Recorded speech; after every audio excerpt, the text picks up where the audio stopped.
समाज विरोध आरोप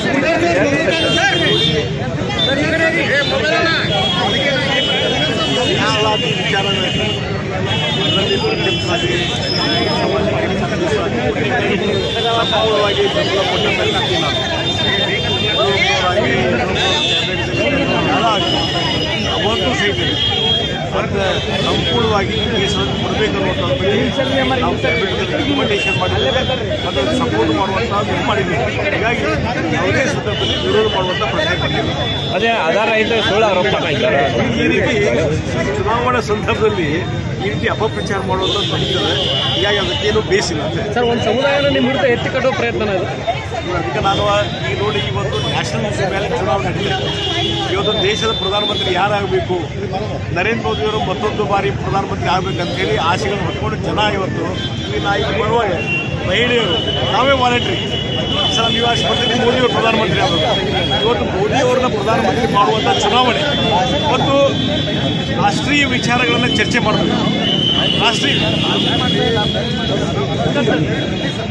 ರಾಷ್ಟ್ರೀಯ ವಿಚಾರಗಳನ್ನು ಚರ್ಚೆ ಮಾಡುವಂಥ ವಿಚಾರ, ರಾಷ್ಟ್ರೀಯ ನಾಯಕತ್ವ ಯಾರು ಅನ್ನುವಂಥದ್ದು ವಿಚಾರ ಮಾಡುವಂಥದ್ದು ಚುನಾವಣೆ ಇದೆ.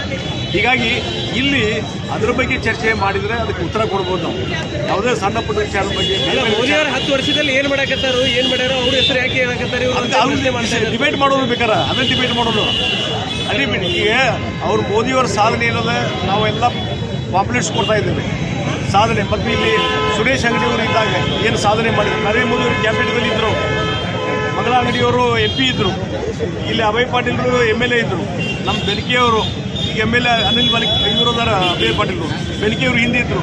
ಇಲ್ಲಿದ್ದ ಜನಪ್ರತಿನಿಧಿಗಳು ಏನು ಕೆಲಸ ಮಾಡಿದ್ದಾರೆ, ಬೆಳಗಾವಿಯಲ್ಲಿ ಏನು ಕೆಲಸ ಮಾಡಿದ್ದಾರೆ ನಮ್ಮ ಕಣ್ಮುಂದೆ ಇದೆ. ನರೇಂದ್ರ ಮೋದಿಯವರ ಈಗ ಇತ್ತೀಚೆಗೆ 310 ಕೋಟಿ ರೂಪಾಯಿ ಏರ್ಪೋರ್ಟಿಗೆ ಸ್ಯಾಂಕ್ಷನ್ ಮಾಡಿ ಇವತ್ತು 2ನೇ ಟರ್ಮಿನಲ್ ಭೂಮಿ ಪೂಜೆ ಮಾಡಿದರು. ಇಲ್ಲಿ ವಿಮಾನ ನಿಲ್ದಾಣ ಸ್ಟಾರ್ಟ್ ಆಯಿತು. ವಿಮಾನ ನಿಲ್ದಾಣ ಮೊದಲು ವಿಮಾನ ನಿಲ್ದಾಣ ಹೆಸರಿಗೆ ಮಾತ್ರ ಇತ್ತು.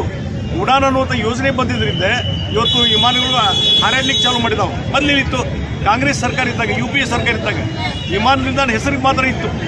ಯಾವುದೇ ನ್ಯಾಷನಲ್ ಹೈವೇ, ಬೈಪಾಸು ಯಾವುದೂ ಇರಲಿಲ್ಲ, ಎಕ್ಸ್ಪ್ರೆಸ್ ಹೈವೇ ಯಾವುದೂ ಇರಲಿಲ್ಲ. ಇವೆಲ್ಲ ಆಗಿದ್ದೆ ಅವಾಗ ನರೇಂದ್ರ ಮೋದಿ ಇವೆಲ್ಲ ಸಾಧನೆಗಳಲ್ಲ.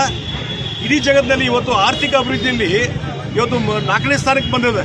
ಕಾಂಗ್ರೆಸ್ ಸರ್ಕಾರ ಬಂದು ಪಂಚಮಸಾಲಿ ಸಮಾಜಕ್ಕೆ ಮೀಸಲಾತಿ ಕೊಡ್ತೀನಿ ಅಂತೇಳಿ ಹೆಬ್ಬಾಳ್ಕರ್ ಕೂಡ ಹೇಳಿದ್ರು ಸರ್. ನೋಡಿ, ಅದಕ್ಕೆ ನಾನು ಈ ವಿಚಾರ ಬಗ್ಗೆ ನಾನು ಏನು ಚರ್ಚೆ ಮಾಡಲಿಕ್ಕೆ ಅಲ್ಲ, ನೀವು ಸಂಪುಟದಾಗ ವಿರೋಧ ಮಾಡಿದ್ರಿ ಅಂತ ಹೇಳ್ತಾರ.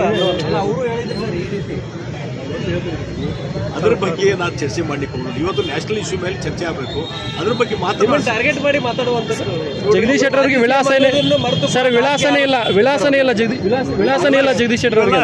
ನೋಡಿ, ನಾನು ಬೆಳಗಾವಿ ನನ್ನ ಕರ್ಮ ಭೂಮಿ ಅಂತ ಹೇಳಿದ್ದೇನೆ. ಅಲ್ಲ, ಅಡ್ರೆಸ್ ಇಲ್ಲ ನಿಮಗೆ, ಅಡ್ರೆಸ್ ಇಲ್ಲ. ನಾವು ಒಂದು ಹೇಳ್ತೀನಿ, ಇವ್ರಿಗೆ ಬೇರೆ ವಿಚಾರಗಳು ಡಿಸ್ಕಷನ್ ಮಾಡಲಿ.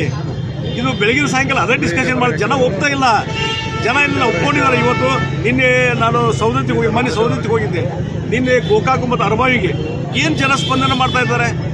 ಇವತ್ತು ಮೋದಿಯವರು ಪ್ರಧಾನಮಂತ್ರಿ ಆಗಬೇಕು, ಜಗದೀಶ್ ಶೆಟ್ಟರ್ ನೀವು ಇಲ್ಲಿ MP ಆಗಬೇಕಂತ ಹೇಳ್ತಾ ಇದ್ದಾರೆ ಜನ. ಧಾರವಾಡ ಜನ ನಿಮ್ಮನ್ನು ಹೊರಗೆ ಹಾಕಿದಾರಂತೆ ನೋಡಿ. ಅದಕ್ಕೆ ನಾನು ಅವರ ಟೀಕೆ ಟಿಪ್ಪಣಿಗೆ ನಾನು ಏನೂ ರಿಯಾಕ್ಷನ್ ಕೊಡುದಿಲ್ಲ, ಅದು ಜನ ತೀರ್ಮಾನ ಕೊಡ್ತಾರೆ. ಒಬ್ರು ಮಾಜಿ CM ಅವರಿಗೆ ನಾಚಿ ಹಾಕ್ಬೇಕನ್ನುವಂತ ವರ್ಡ್ಸ್ ಅದಕ್ಕೆ ಯೂಸ್ ಮಾಡಿ ಮಾತಾಡ್ತಾ ಆ ಇದ್ದಾರೆ. ಕೆಳ ಹಂತಕ್ಕೆ ಹೋಗಿ ನಾನು ಮಾಜಿ CM ಆಗಿ ಇವತ್ತು ಸಜ್ಜನ ರಾಜಕಾರಣಿ ಜನ ಎಲ್ಲರೂ ಮಾತಾಡ್ತಾರೆ. ಅದಕ್ಕೆ ಆ ಕೀಳು ಮಟ್ಟದ ಭಾಷೆ ಮಾಡಿಸ್ಲಿಕ್ಕೆ ಮಾತಾಡ್ಲಿಕ್ಕೆ ನನಗೆ ಆಗುದಿಲ್ಲ. ಜಗದೀಶ್ ಶೆಟ್ಟರ್ ಅವ್ರಿಗೆ ಮಾತ್ರ ಕೇಂದ್ರ ಮಂತ್ರಿ ಸ್ಥಾನ ಸಿಗುತ್ತೆ ಅಂತ ಹೇಳಿ ಚರ್ಚೆ ಆಗ್ತದೆ ಸರ್. ನೋಡಿ ನೋಡ್ರಿ, ನಾನು ಇವತ್ತು ವರಿಷ್ಠರು ಮತ್ತು ಈ ಭಾಗದ ಜನರ ಒಂದು ಆಶೆ ಇರುತ್ತೆ. ಇಲ್ಲಿ MP ಚುನಾವಣೆ ಸ್ಪರ್ಧೆ ಮಾಡ್ತಾ ಇದ್ದೀನಿ. ಮುಂದೆ ನಾನು ಯಾವ ರಾಜಕಾರಣಕ್ಕೆ ನಾನು ಯಾವುದೇ ಗುರಿ ಇಟ್ಕೊಂಡು ಬಂದಿಲ್ಲ. ನೀವು ಲೋಕಸಭಾ ಸದಸ್ಯರಾಗಿ ಕೆಲಸ ಮಾಡಲಿಕ್ಕೆ ನಾನು ತಯಾರಿದ್ದೀನಿ. ಪಕ್ಷದ ವರಿಷ್ಠರು ಏನು ಜವಾಬ್ದಾರಿ ಕೊಡ್ತಾರೆ ಅದನ್ನು ಮಾಡ್ತೀನಿ. ಸರ್ ನೀನೇ ನೋಡಿ, ಅವರು ಅಲ್ಲಿದ್ದರು, ಪ್ರಚಾರಕ್ಕೂ ಬಂದಿದ್ದಾರೆ, ಹಲವಾರು ದೇವಸ್ಥಾನಕ್ಕೆ ಅವರು ಬಂದರು, ಮತ್ತು ಅವ್ರ ಸಭೆಯಲ್ಲಿ ಅವ್ರ ಮನೆಯಲ್ಲಿ ಪ್ರಮುಖರು ಕಾರ್ಯಕರ್ತರು ಕಳಿಸಿದ್ರು. ಅಲ್ಲಿ ಆಗಿದೆ ಅರಬಾವಿಯ ಒಂದು 3-4 ಪ್ರಮುಖ ಕ್ಷೇತ್ರಗಳಲ್ಲಿ ಅವರ ಒಂದು ಹೆಚ್ಚಿನ ರೀತಿಯಾದ ಒಂದು ಬೆಂಬಲ ವ್ಯಕ್ತಪಡಿಸಿದ್ದಾರೆ. ಆ ಹಿನ್ನೆಲೆಯಲ್ಲಿ ಇವತ್ತು ಸಂಪೂರ್ಣವಾಗಿ ಸಂಪೂರ್ಣವಾಗಿ ಇವತ್ತು ಇಬ್ಬರು ನಾಯಕರು ಸರ್ ಶೆಟ್ಟರ್ ಅವರಿಗೆ ಓಟ್ ಹಾಕ್ಬೇಕಂದ್ರೆ ಯಾವ ಕಾರಣಕ್ಕಾಗಿ ಹಾಕ್ಬೇಕು? ಒಂದು ಇವತ್ತು ನಾನು ನರೇಂದ್ರ ಮೋದಿಯವರ ಪ್ರತಿನಿಧಿಯಾಗಿ ಇವತ್ತು ಕೆಲಸ ಮಾಡ್ತೇನೆ. ಅವರ ಪ್ರತಿನಿಧಿಯಾಗಿ ಇವತ್ತು ಬೆಳಗಾವಿ ಕ್ಷೇತ್ರದಲ್ಲಿ ಸ್ಪರ್ಧೆ ಮಾಡ್ತಾ ಇದ್ದೇನೆ. ಇವತ್ತು ಮೋದಿಯವ್ರನ್ನ 3ನೇ ಬಾರಿ ಪ್ರಧಾನಮಂತ್ರಿ ಆಗಲಿಕ್ಕೆ ಮತ್ತು ಬೆಂಗಳೂರಿನ ಒಂದು ಸುಂದರ ನಗರ ಮತ್ತು ಲೋಕಸಭಾ ಕ್ಷೇತ್ರವನ್ನು ಇನ್ನೂ ಹೆಚ್ಚು ಸುಂದರಗೊಳಿಸಲಿಕ್ಕೆ ಎಲ್ಲ ರೀತಿ ಪ್ರಯತ್ನ ಮಾಡ್ತೀನಿ. ಮೂಲಭೂತ ಸೌಕರ್ಯ ಅಭಿವೃದ್ಧಿ ಇರ್ಬೋದು ಅಥವಾ ಎಲ್ಲ ಉದ್ಯೋಗಾವಕಾಶ ಹೆಚ್ಚು ಮಾಡುವಂಥದ್ದು, ಹೆಚ್ಚು ಕೈಗಾರಿಕೆ ತರಲಿಕ್ಕೆ ಇವತ್ತು ಜಗದೀಶ್ ಶೆಟ್ಟರ್ಗೆ ಮತ ಹಾಕುವ ಮುಖಾಂತರ ನರೇಂದ್ರ ಮೋದಿ ಅವರಿಗೆ ಪ್ರಧಾನಮಂತ್ರಿ ಮಾಡಬೇಕನ್ನೋಂಥ ವಿನಂತಿಯನ್ನು ನಾನು ಯತ್ನಾಳ್ ಅವರು ನಿರಾಣಿ ಅವರು ಪ್ರಚಾರಕ್ಕೆ ಬರ್ತಾರೆ. ನೋಡ್ರಿ, ಎಲ್ಲ ಇವತ್ತು ಸ್ಟಾರ್ ಪ್ರಚಾರಕರು ಇದಾರಲ್ಲ ಎಲ್ಲರಿಗೂ ಆಹ್ವಾನ ಮಾಡಿ. ಮಹಿಳಾ ಮಂಡಳಿ ಇದ್ದಾರೆ, ಎಲ್ಲ ಮಹಿಳೆಯರು ಮೋದಿಯವರಿಗೆ BJPಗೆ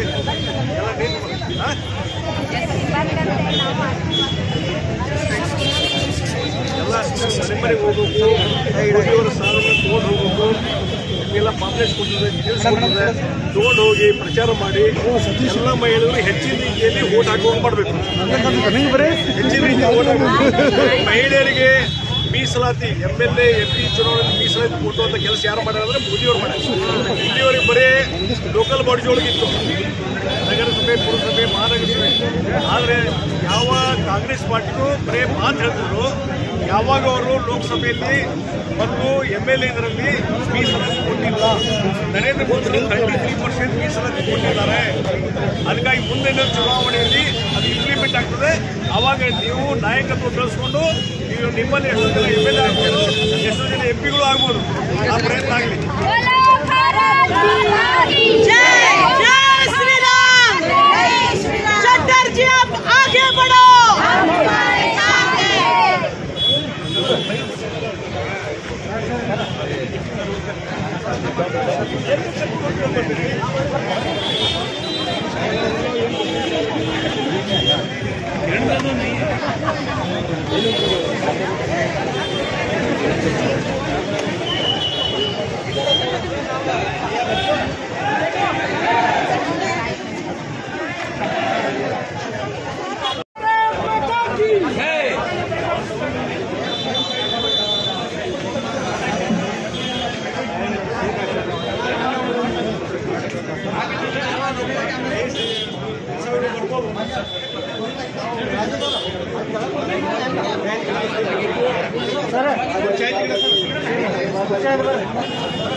वेगळंच केला आहे रोड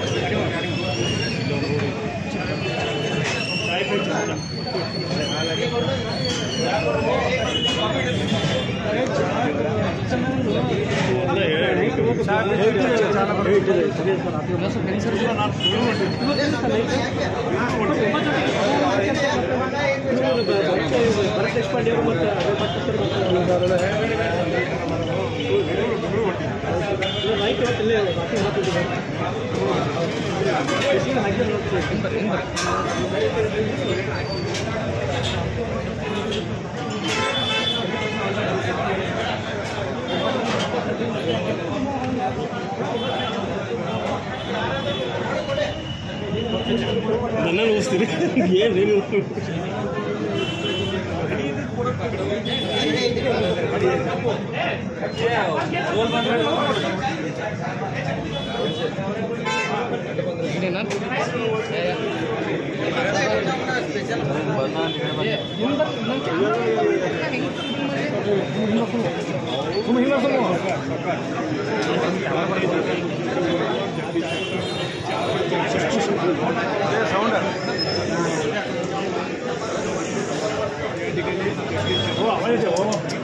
ನಮಗೂ ಬರ್ತಿದ್ರಿ ಸೌಂಡ್ ಅದ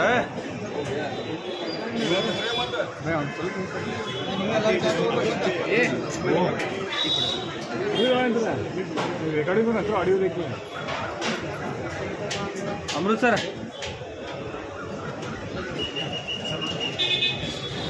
ಚಾ ತಗೋಣ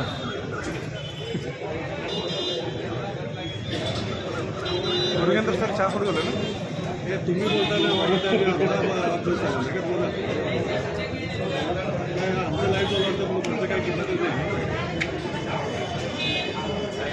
ನಾವು ಚಹಾ ತಗೊಳ್ಳೋಲ್ಲ ನಾವು आमच्या चॅनलचं करणार बरोबर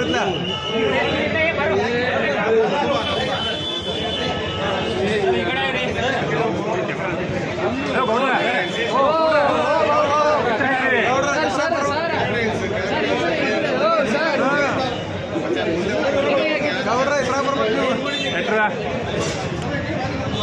अंगडी क्षेत्र ಓಕೆ ಸರ್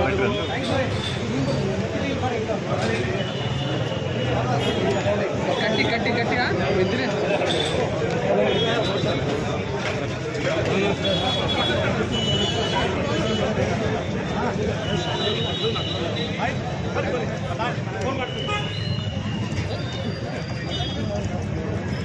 गाड़ी गाड़ी गाड़ी गाड़ी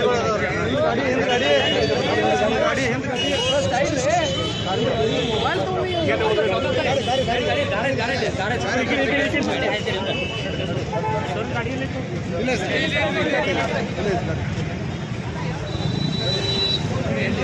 कपलेश्वर मंदिर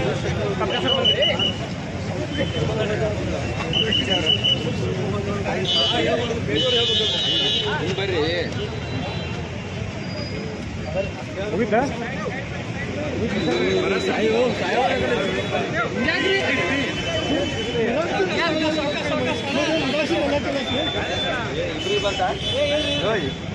ಇಬ್ಬರಿಗೆ ಬಂತು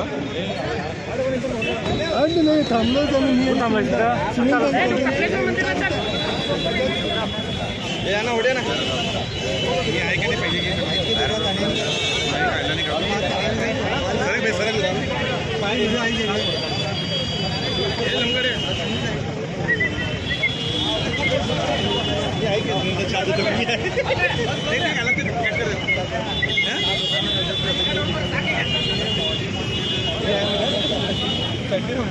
ಹೊಡ್ಯಾನ ಬಸ್ಲಿ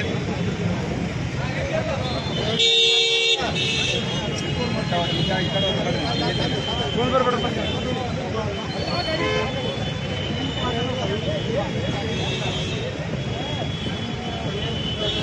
ಕಾಲ್ ನೋಡು ಕಾಲ್ ನೋಡು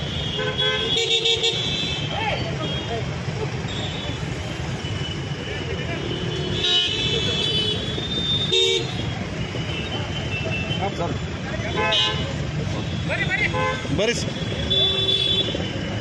अरे थांबा